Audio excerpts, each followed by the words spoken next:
नमस्कार, यो खबर भित्रको खबर हो र म सरोज पौडेल। दर्शकवृन्द, सरकार भनेको संविधान र कानुनको परिपालक मात्रै होइन, रक्षक पनि हो। तर त्यही सरकार संविधान, कानुन र स्थापित मूल्य मान्यताको चिरहरण गरी सत्ताका लागि सौदाबाजी गर्छ भने अब लौ भन्नुहोस्, यो देश कसले र कसका लागि चलाइएको छ? के यो समय अध्यादेश ल्याउने समय हो? अध्यादेश नल्याएमा यो देशमा महाप्रलय हुने के थियो र?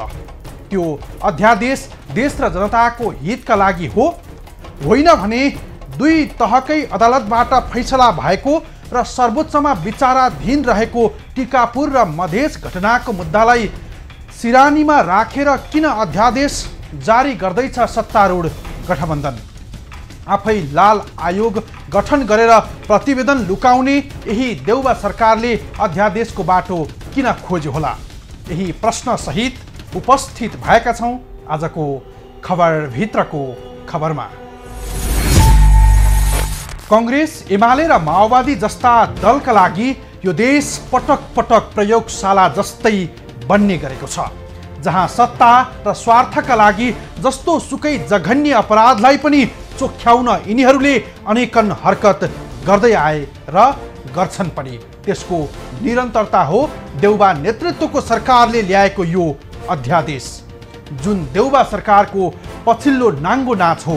यो नाचभित्र दोषीलाई उम्काउन कानुन र स्थापित नजिरको धुलिसात पार्दैछ देउबा सरकार, पीडितको घाउमा उल्टै नुनचुक छर्कने गरी।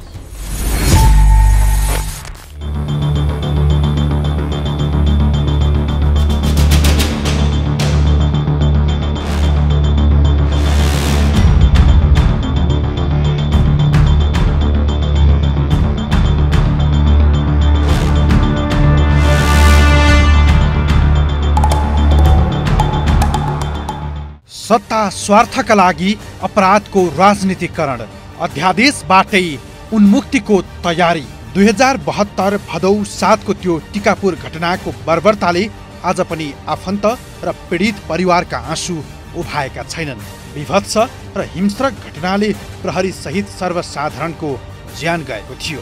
त्यो कहाली लाग्दो घटनाले अझै पनि पीडित परिवारलाई झस्काइरहेको छ। तर सरकारले सत्ता सौदाबाजीका लागि अपराधलाई क्षम्य गर्न अध्यादेशको बाटो समाएको छ, जसले पीडित परिवारको पीडाको घाउमा पुनः नुनचुक छर्किएको छ। सरकारले कसैलाई प्रधानमन्त्री बनाउनका लागि जेल जीवन बिताइरहेको व्यक्तिलाई उन्मुक्ति दिनुले कानुनी राज्य भन्न गाह्रो हुँदै गएको बताउँछन् पीडितका दाजु नयन विनोद न्यौपाने। तर अब बजारको पत्रिकाहरूको कुरा गराए अनुसार चाहिँ रेशम चौधरी लगायतका, अफ्ताब आलम लगायतका मान्छेहरूलाई छोड्नका लागि चाहिँ मुलुकी फौजदारी कार्यविधिको दफा 116 मा संशोधन गरिँदैछ भन्ने पत्रिकाहरूबाट मैले पढेको छु।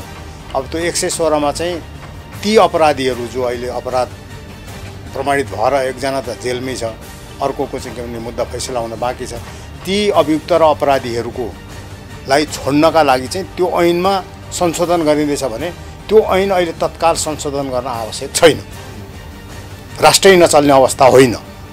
तर अब कसैले आफ्नो सरकार बनाउनका लागि, मैले भोलि सरकार बन्नका लागि मलाई मेजोरिटी पुर्याउनलाई, मेरो चाहिँ बहुमत पुर्याउनलाई यी मान्छे चाहियो, जितेर आए, त्यसका मान्छे जितेर आए, त्यसलाई छोडिदिएमा तिनीहरूले मलाई भोट हाल्छन् भनेर एउटा निहित स्वार्थ, व्यक्तिगत स्वार्थका लागि कसैले संशोधन गर्छ भने त्यो चाहिँ राष्ट्रको हितमा हो। तर सरकारले भने सत्ताको चोचो मोचो मिलाउन उनीहरूलाई उन्मुक्ति दिन अध्यादेशको बाटो रोजेको छ।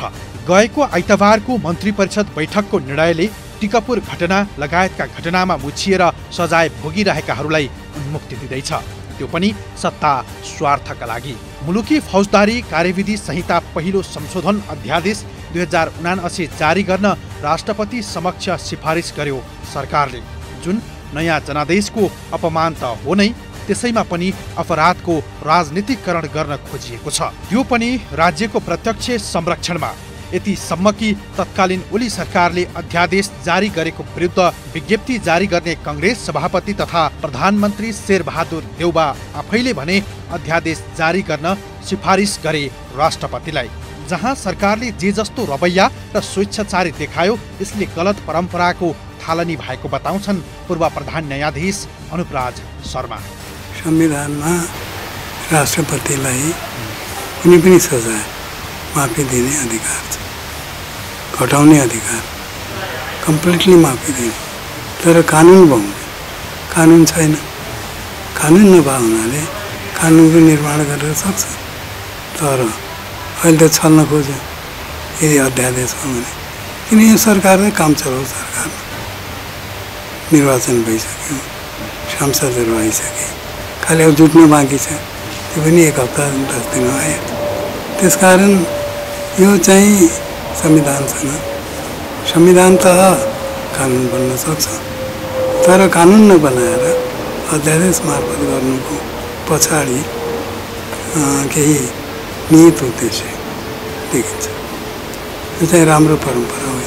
हामीले विद्यादेवी ओलीजीलाई आरोप लगाउनुभयो कि अध्यादेश मार्फत सबै चिज गर्यो, आफै फेरि त्यो गर्नु चाहिँ राम्रो हो। टिकापुर घटनामा संलग्न रहेको आरोपमा रेशम चौधरी सहित 6 जनाले जन्म कैद र 1 जनाले 10 वर्षको सजाय भोगिरहेका छन्। जिल्ला अदालत कैलालीले 3 वर्षको सजाय तोकेका मध्ये लक्ष्मण थारूलाई उच्च अदालतले जन्म कैद हुने फैसला सुनाएको थियो। उच्च अदालतको आदेश आउनु अघि नै जिल्ला अदालतले तोकेको 3 वर्षको सजाय पूरा गरेका उनी जेलमा छैनन्। त्यसपछि उनलाई उच्च अदालत दिपायलले जन्म कैदको फैसला गरेको थियो। टिकापुर प्रकरणमा जेल जीवन बिताइरहेका रेशम सहित 7 जनाले सर्वोच्च अदालतमा पुनरावेदन गरेका छन्, जुन मुद्दा अहिले विचाराधीन छ।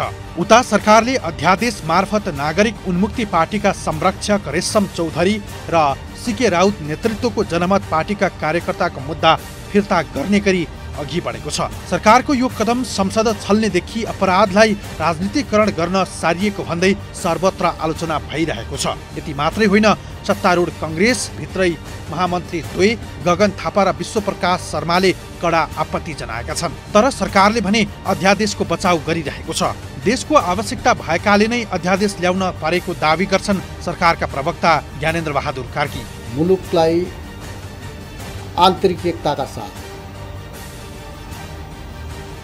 सहज वातावरणमा सबैलाई काम गर्न दिने मनसायका साथ मुलुकको राजनीतिक प्रणालीसँग असहमत रही हिंसात्मक क्रियाकलापमा संलग्न राजनैतिक दल वा समूहलाई शान्तिपूर्ण राजनीतिको मूलधारमा ल्याउने उद्देश्यका साथ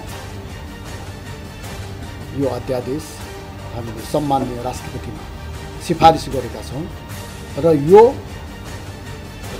विगतका सरकार, योभन्दा अघिल्ला सरकारले पनि यस किसिमका अध्यादेशहरू जारी गरेको छ। यस किसिमले माफी दिने कुराहरूको सहमति गरेको छ र यो अहिलेको आवश्यकतालाई केन्द्रमा राखेर मुलुकलाई योगदान गर्न चाहने सबैलाई एउटा सहज वातावरण सिर्जना गर्नको निमित्त यो चाहिँ सम्माननीय राष्ट्रपतिमा हामीले मन्त्री परिषदले सिफारिस गरेको छ। अहिले के चाहिएको छ?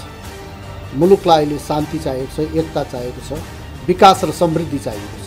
त्यसका निमित्त सबैको योगदान रहोस् भन्ने उद्देश्यका साथ यो अध्यादेशको सिफारिस गरिएको छ। यही कुरा हो। धन्यवाद। 1.5 वर्ष अघि परमादेशबाट गठन भएको देउबा सरकार यस विषयमा मौन रह्यो। जब चुनावी नतिजा आयो त्यो नतिजाले गठबन्धनको सत्ता सुरक्षित नहुने देखिएपछि अध्यादेशको बाटोतिर सोझिएको हो, जहाँ रेशम चौधरी र सीके राउतको दललाई गठबन्धनमा सहभागी बनाएर सत्ता चलाउने उद्देश्य हो। गठबन्धनको रेशम चौधरी प्रति सहानुभूति हुँदै होइन, गठबन्धनको स्वार्थ भनेको नै सत्ता सुरक्षित गर्नु नै हो। त्यही सत्ता स्वार्थकै लागि घिनलाग्दो र लोक लज्जा हुने गरी संसद, संविधान र कानुनकै हुर्मत लिन तम्सिनु असंवैधानिक कदम हो भन्छन् वरिष्ठ अधिवक्ता टिकाराम भट्टराई। यसले स्वतन्त्र न्यायपालिकाको कार्यमा प्रत्यक्ष हस्तक्षेप गरेको छ। कोही व्यक्ति अपराध हो कि होइन भनेर निर्क्युल गर्ने अधिकार त्यो ठम्ब्याउने अधिकार, ठहर गर्ने अधिकार केवल संविधानको धारा 126 बमोजिम न्यायपालिकालाई मात्रै छ। शेरबहादुर देउवाले जस्तोसुकै अपराधीलाई पनि राजनीतिक देख्न सक्नुहुन्छ। त्यसो भए हुनाले उहाँले राजनीतिक बन्दी भनेर जुन अध्यादेश ल्याउने चर्चा गरिरहनु भएको छ त्यो उहाँको व्यक्तिगत ठहर हो। उहाँलाई त्यो ठहर गर्ने अधिकार छैन, केवल न्यायालयलाई छ। कुन मुद्दा राजनीतिक हो र कुन मुद्दा अपराधीको भन्ने अन्तिम ठहर गर्ने अधिकार केवल अदालतलाई मात्रै छ, सरकारलाई छैन, देउबाजीलाई छ। 2072 भदौ 7 मा टिकापुरमा भएको घटनामा 7 प्रहरी र 1 बालकको मृत्यु भएको थियो।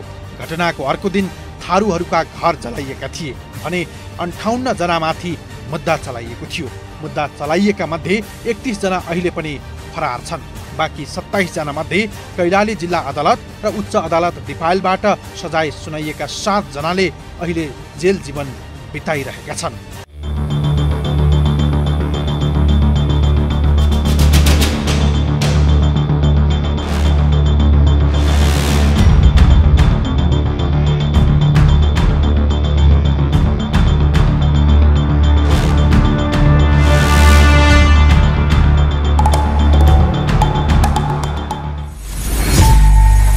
दर्शकवृन्द, यो देशमा कानुन छ, संविधान पनि छ, तर शासकहरूलाई कति पनि लाज शरम छैन।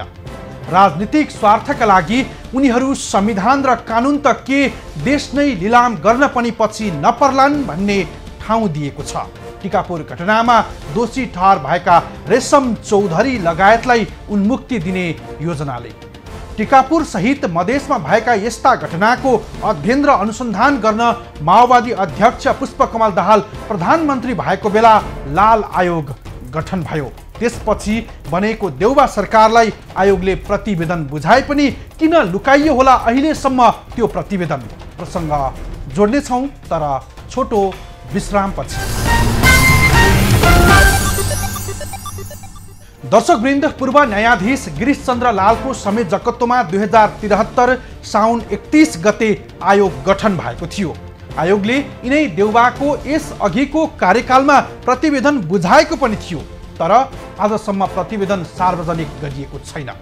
यति गम्भीर प्रकृतिको मुद्दामा पनि प्रतिवेदनलाई लुकाएर सरकार भने अध्यादेशतिर लाग्यो।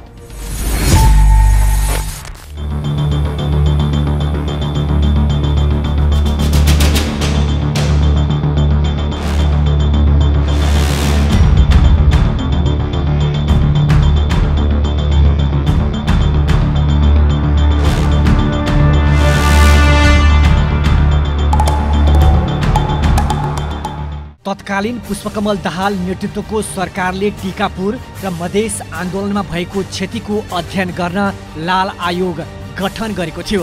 पूर्व न्यायाधीश गिरीश चन्द्र लालको संयोजकत्वमा जाँचबुझ आयोग गठन भएको थियो। 2073 श्रावण 31 गते लाल आयोगले सरकारले दिएको जिम्मेवारी अनुसार सम्बन्धित घटनाको जाँचबुझ गरी प्रतिवेदन पनि बुझायो। हालका यिनै प्रधानमन्त्री शेरबहादुर देउवालाई संविधान सभाबाट संविधान जारी हुनु अघि र पछि तराई मधेसमा भएका हिंसात्मक आन्दोलनको सत्य तथ्य पत्ता लगाउन जाँचबुझ आयोगले क्षेत्राधिकार नागेर प्रतिवेदनमा राजदरबार हत्याकाण्ड लगायत विषय समेटेको भन्दै लुकाइएको बताइएको छ। कार्यदेशभित्रका विषयमा पनि लाल आयोगले सरकारमाथि दर्जनौं प्रश्न उठाउँदै आन्दोलनमा गैर न्यायिक हत्या गरिएको आरोप लगाएको छ।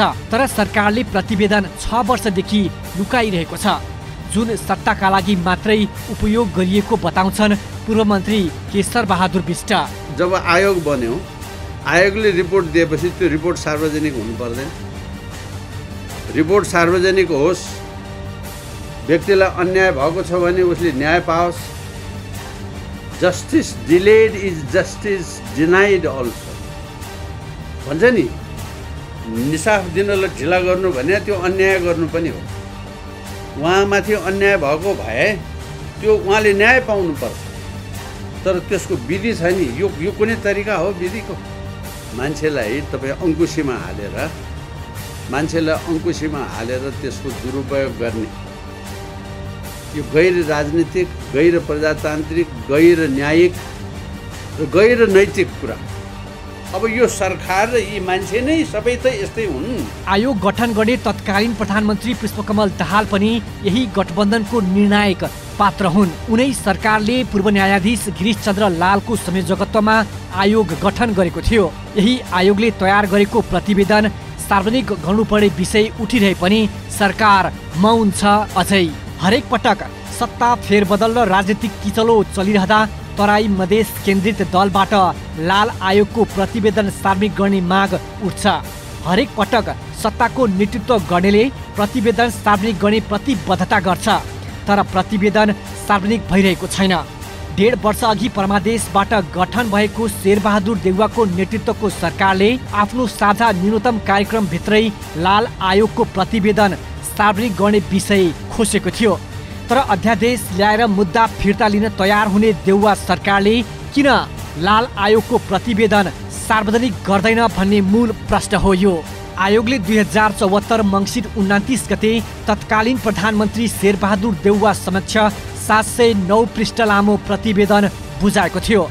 देउवा आफैले यसअघि प्रधानमन्त्री हुँदा बुझेको प्रतिवेदन सार्वजनिक गरेका छैनन्। यो बीचमा 3.5 वर्ष एमाले अध्यक्ष केपी शर्मा ओली नेतृत्वको सरकार बन्यो। उक्त सरकारले पनि मधेस केन्द्रित दलहरूसँगका सत्ताको तालमेल मिलाउन लाल आयोगको प्रतिवेदन सार्वजनिक गर्ने प्रतिबद्धता गरेको थियो।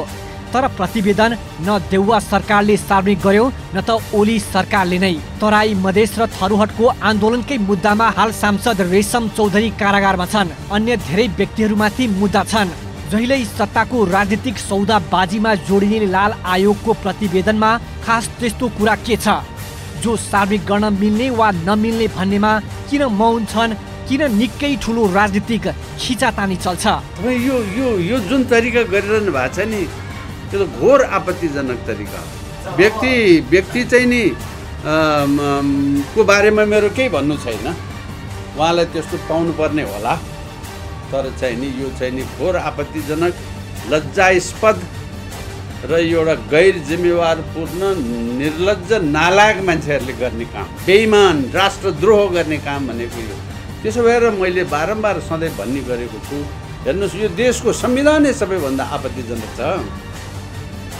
न यसले कहिले अदालतको मर्यादा राखेको छ, न यसले कहिले जाति देशको चाहिँ नि मेची महाकालीलाई जोड्ने, फुटाउने, बिगार्ने, मास्नेदेखि बाहेक यसले जोड्ने, एक ढिक्का गर्ने, देशको चाहिँ नि एउटा चाहिँ नि स्थितिमा परिवर्तन ल्याउने काम यसले, यो संविधानले गर्दैन। यो संविधानको दुरुपयोग हुँदा बेइज्जती, तपाईँलाई एउटा यस्तो गैर कानुनी गैर संवैधानिक काम गर्न परेको छ, तर त्यो बाधा परेको छ भने तुरुन्त अध्यादेश गरेर तपाईँको 40बाट 20% ल्याएर आजको त्यो काम सकेर भोलिपल्ट फेरि 40को 40 पारिदिने। 14 महिना लगाएर प्रतिवेदन गरेको लाल आयोगको प्रतिवेदनको मुख्य दोष सरकारलाई लागेको छ। घटना हुँदा सुरुमा कङ्ग्रेसका सुशील कोइराला प्रधानमन्त्री थिए, पछि एमालेका केपी शर्मा ओली प्रधानमन्त्री बने। 2072 साउनदेखि झन्डै 6 महिना चलेको तराई मधेस र थरुहट आन्दोलनमा सत्ता पक्षबाट गैर न्यायिक हत्या भएको निष्कर्ष सहितको प्रतिवेदन छ। अधिकारका लागि भएका शान्तिपूर्ण आन्दोलनमा सरकारले दमन गरेको प्रसङ्ग पनि प्रतिवेदनमा छ। जिम्मेवारी पूरा नगर्ने, प्रदर्शनकारीमाथि गोली हान्ने आदेश दिने तथा आदेश पालना गर्ने तत्कालीन प्रहरी र स्थानीय प्रशासनका कर्मचारीमाथि अनुसन्धान र कारबाही गर्न पनि सिफारिस गरिएको छ। प्रतिवेदनमा आन्दोलन हिंसात्मक बन्नुको मुख्य दोष सरकारलाई देखाइएको छ। तराई मधेसका 19 जिल्लाबाट सङ्कलन गरिएका 3254 वटा उजुरीको अध्ययन अनुसन्धानपछि प्रतिवेदन तयार भएको थियो।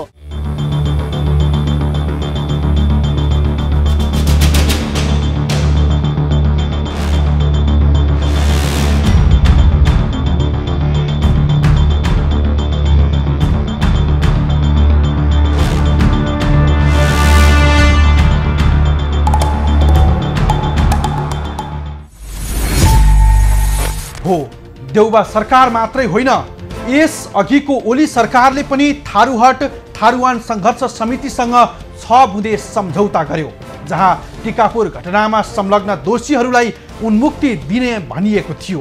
तर परमादेशबाट ओली सरकार मिल्काइएपछि केही समय यो विषय सुसुप्त नै रह्यो। जब मङ्सिर 4 को चुनावी नतिजा आयो, रेशम चौधरी संरक्षक रहेको दल नागरिक उन्मुक्ति पार्टी र सीके राउतले नेतृत्व गरेको जनमत पार्टीले प्रतिनिधि सभामा केही सिट जिते। गठबन्धनमा बहुमत नपुगेपछि उनीहरूलाई सत्तामा ल्याउन अपराधीलाई उन्मुक्ति दिने गरी अध्यादेश ल्याइयो। प्रसङ्ग बाँकी नै छ, हामी सँगै रहनुहोला। दर्शकवृन्द, ठुलालाई चैन सानालाई ऐन भने जस्तै छ यो देशमा। ठुलाकै चैनका लागि देउबा दाहाल सत्ताधारीले रेशम चौधरी र सीके राउतलाई रिझाएर सत्ताको लिस्नु हाल्दैछन्। जुन लिस्नु चढेर सिंहदरबारमा पुग्ने योजना छ गठबन्धन सरकारको। उता एमाले पनि के कम, यतिसम्म भने आफू सरकारमा हुँदा ओली सरकारले सम्झौता गर्यो उनै रेशम चौधरी र सीके राउतसँग। चुनाव अघि मात्रै यिनै ओलीले कैलाली पुगेर रेशम चौधरी लगायतलाई बचाउ गरेका थिए। तर अहिले आएर उनैको दल र नेताले अध्यादेशको विरोध गरेर गोहीका आँसु चुहाउँदैछन्, सफेद झुटलाई लुकाउनकै लागि।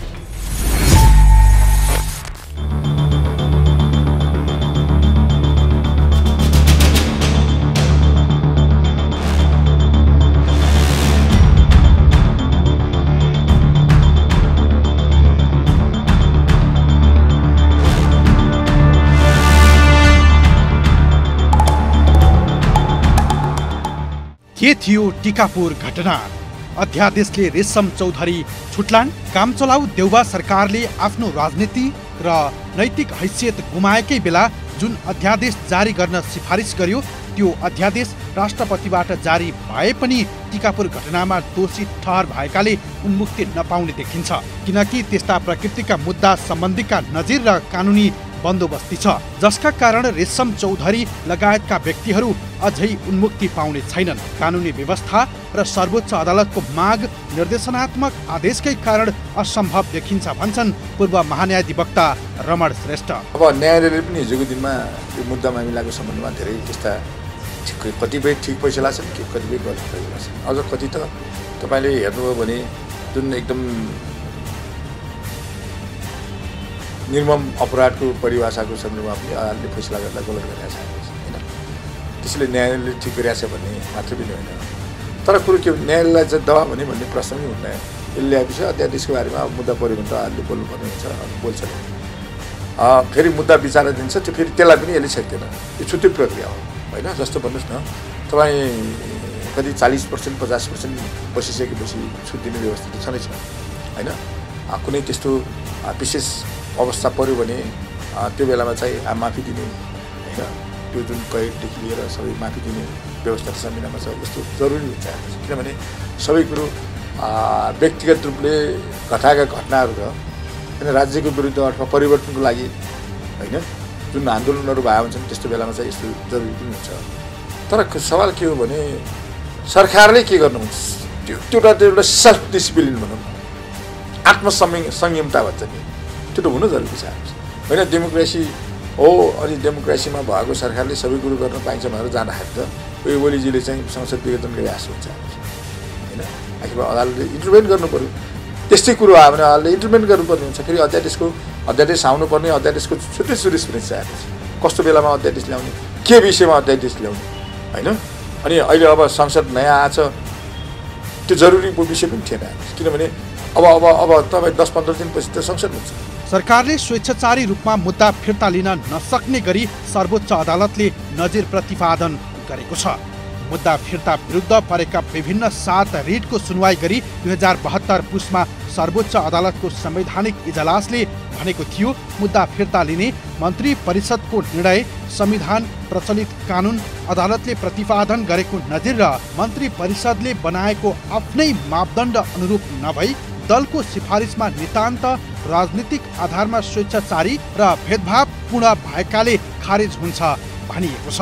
प्रचलित कानुन र अदालती नजिरले जघन्य अपराधमा संलग्न दोषी साबित भएका रेशम लगायतका नेता कार्यकर्ता छुट्न कानुनी शासन मान्ने हो भने त्यति सहज छैन। फौजदारी कार्यविधि संहिताको दफा 116 को उपदफा 2 मा मुद्दा फिर्ता लिन नसकिने कसुरको सूची छ, जसमध्ये अमानवीय वा नियन्त्रणमा लिई ज्यान मारेको अभियोग पनि छ।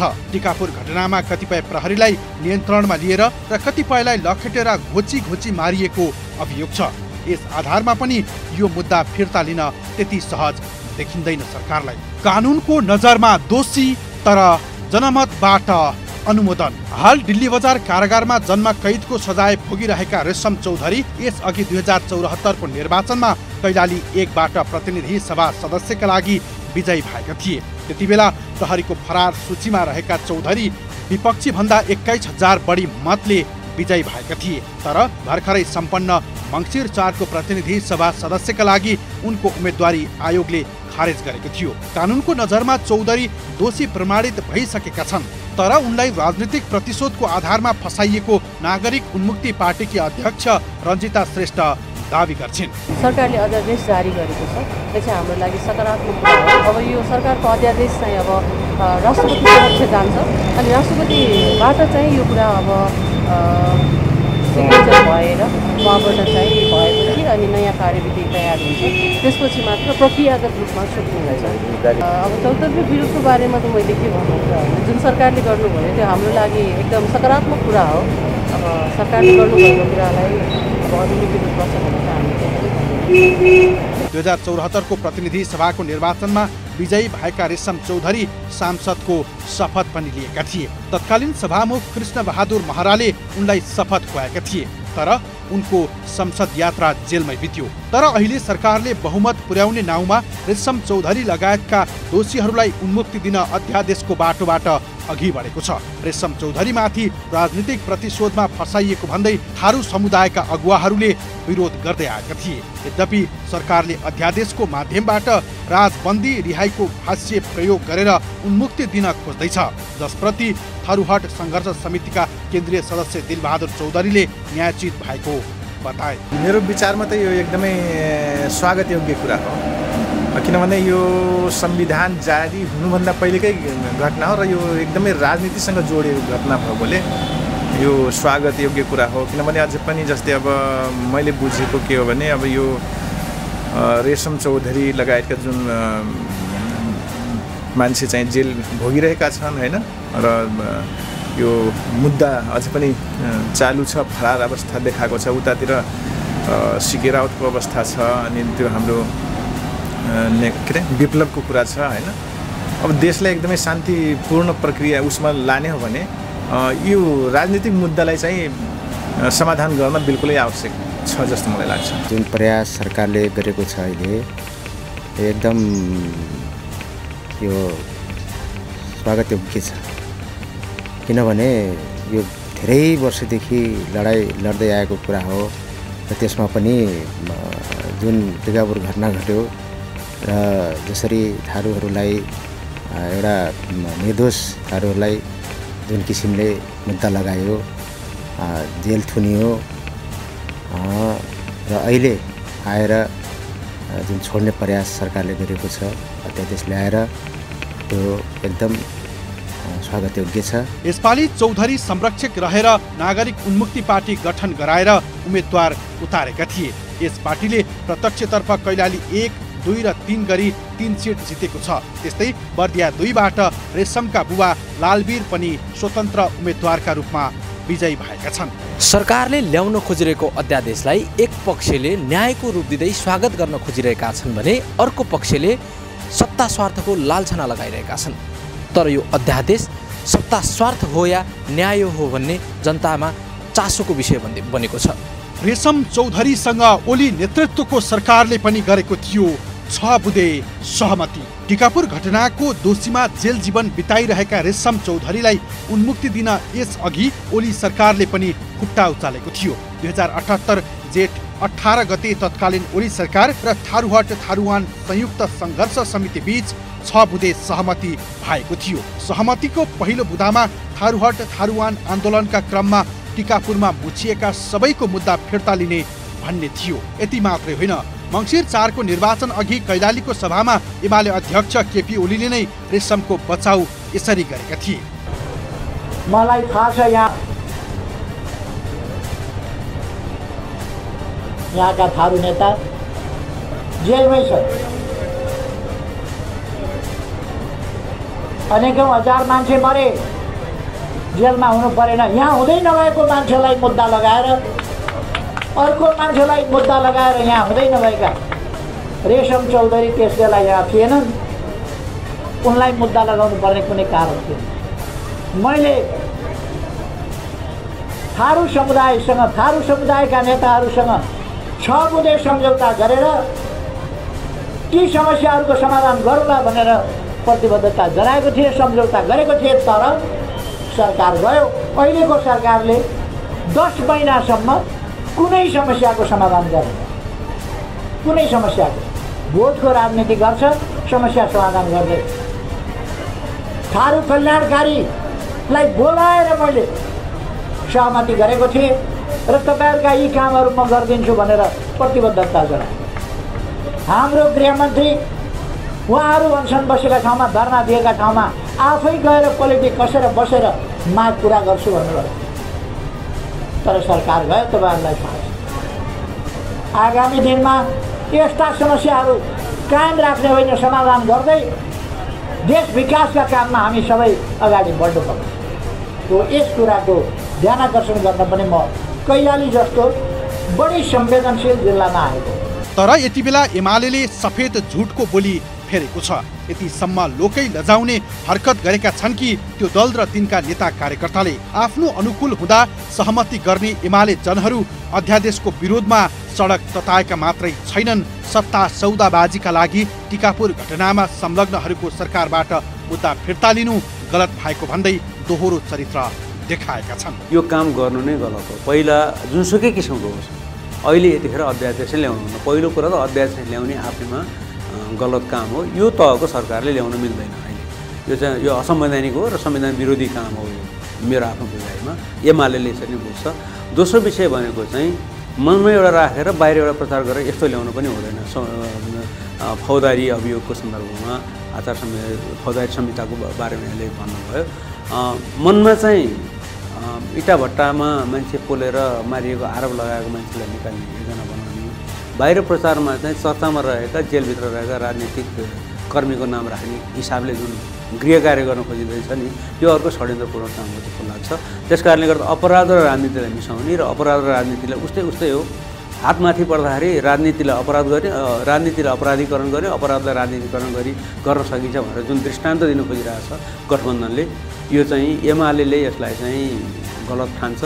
लोकतन्त्र र संविधानको डङ्का पिट्ने यिनै दलहरू आफ्नो स्वार्थ अनुसार रेशम चौधरी लगायतको मुद्दामा मजाक गरिरहेका छन्। उनीहरूले मौसम पछि जस्तो अभिव्यक्ति ओकलिरहेका छन्, यसले लोकतन्त्र र कानुनी राज्यको हुर्मत मात्र लिएका छैनन्, जनताको नजरमा यी दल र यिनका नेता थप घृणाको पात्र भएका छन्।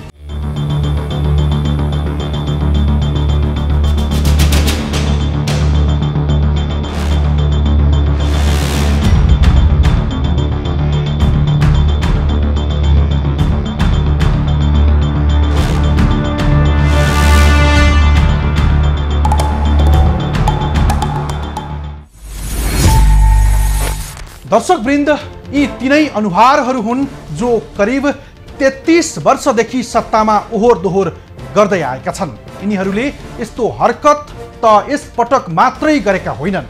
विगतमा यस्ता बदमाशीको कीर्तिमान राखेकाहरूले अहिले सत्ताकै लागि सर्वोच्च अदालतबाट स्थापित नजिर र कानुनी बन्दोबस्तीको व्यवस्था गरेर दोषीहरूलाई उन्मुक्ति दिन अध्यादेश लिएर राष्ट्रपति कार्यालय पुगेको छ। देउबा दाहाल सरकार सत्ता स्वार्थको लागि चालिएको यो तहको कुकृत्यलाई अघि बढाउने या रोक्ने अब राष्ट्रपति विद्यादेवी भण्डारीको हातमा छ। नागरिकता विधेयक जस्तो शीतल निवासले रोक्न पाउने त संवैधानिक व्यवस्था छैन, तर राष्ट्रपतिले विवेक प्रयोग गरिन् भने सत्तारूढको सत्ताको लिस्नु शीतल निवासमै नभाँचिएला भन्न सकिन्न। हवस् त, आजलाई यति नै।